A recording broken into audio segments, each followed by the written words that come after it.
The National Treasury has presented the Supplementary Budget 2019 to Parliament. And as Stephen Letoo now reports, Treasury is seeking to raise additional funds for President Uhuru Kenyatta's Big Four agenda, a move that has stirred controversy as the Judiciary and Parliament face huge budget cuts. The tabling of the supplementary budgets opens the window into the uncomfortable conversation of budget cuts across arms of government. In his proposals, Acting Treasury CS Uhuru Kenyatta says he will raid Parliament and the Judiciary to reclaim at least 10 billion shillings and to direct that to President Uhuru Kenyatta's legacy, defining projects under the Big Four agenda.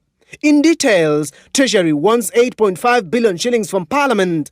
This broken down to minus 2 billion shillings from the National Assembly, while the Senate will lose 792 million shillings if approved. These expected to result into a cut down in parliamentary committee works on oversight and legislation as well as general operations of the August House. Despite recent indications that the judiciary budget had been restored in line with a court order in a case filed by the Law Society of Kenya, Chief Justice David Maraga-led wing of the government will still suffer a 2.9 billion shillings cut.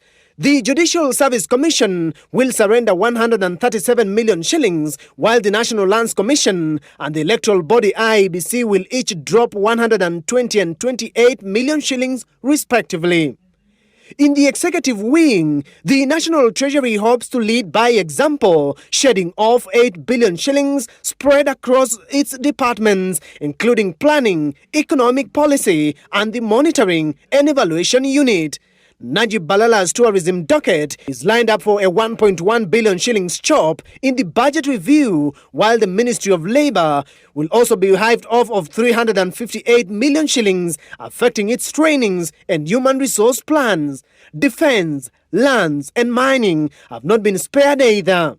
In the presidency, the office of the Deputy President will have to readjust its budget short of 20 million shillings, while Public Service and the State Law Office will each lose over 400 million shillings.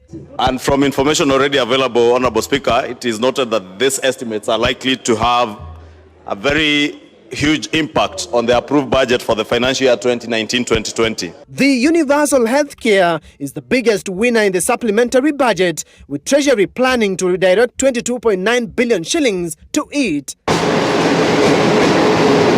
In the transport sector, the Mombasa-Nairobi SGR has been allocated 16.7 billion shillings as Treasury prepares to start paying off the 300+ billion shillings debt it came with.